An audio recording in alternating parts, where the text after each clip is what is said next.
Hello বন্ধুরা, আজকে যাবো মাছ মারতে। আর মাছ মারতে গিয়ে ওখানে কতগুলো মাছ মারছি। আর ওখানে কি কি মানে ঘটনা ঘটছে সব এখানে দেখতে পাবো তোমরা। আশা করি ভিডিওটা ফুল দেখবা।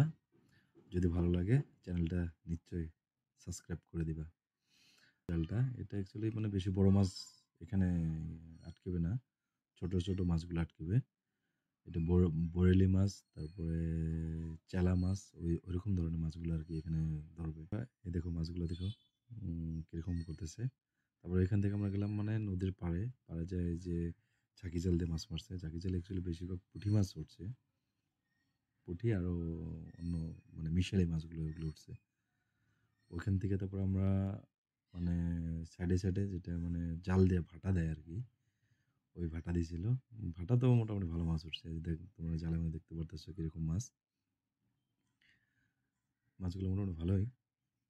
তারপরে দৃশ্যটা দেখো, দৃশ্যগুলো মোটামুটি খারাপ না, ভালো লাগে। আমি তো ওইরকম মোটামুটি ওদের সঙ্গে 2 ঘন্টা ছিলাম আর কি। তারপর আমার অবস্থা একদম কেরাসিন হয়ে গেছে, যে রৌদ্র উঠছে। তারপর আমি থাকতে পারি নাই।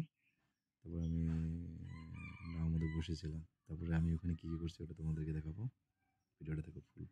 ভাইসের সাথে মাছ মারতে আসলাম। তো মোটামুটি আমি ওদের সাথে অ্যাপ্রক্স 1 ঘন্টা 1-1.5 ঘন্টা ছিলাম আমি। ভাই যত রোদ উঠছে এ দেখো, মানে বাইরে থাকা বহুত মুশকিল হয়ে গেছে। খাওয়া পানি নেই, এখন মুখ টুক শুকায় গেছে। কি করি না করি কিচ্ছু মাথা কাজ করতেছে না। ওরা গেছে মোটামুটি ওইদিকে, যে দেখা যায় ওইদিকে পার হয়ে গেছে। আমি বললাম যে আমি আর যেতে পারবো না, আমি এখানে আছি। দেখো কেউ নাই, পুরো রিল্যাক্স। কিন্তু সূর্যর যেটা তাপ ওটা অবশ্যই আমাদের জন্য সহ্যকর না। ব্রহ্মপুত্র নদী দেখো, 4টা গাছেতে সে যায় থাইল্যান্ড, সিঙ্গাপুর, ইউএস।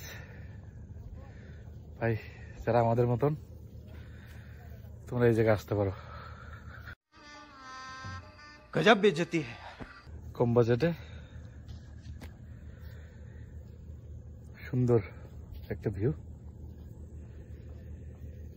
এটা হলো নাও নিয়ে এসেছি, এই নাওটা, কিন্তু বহুত পানি পিপাসা লাগছে। খাওয়ার পানি আনি নেই, তাই এখন কি করি।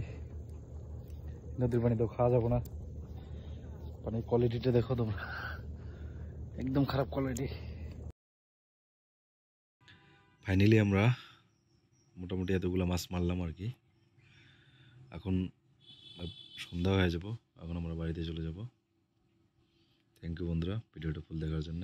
যদি ভালো লাগে সাবস্ক্রাইব করে দিবা।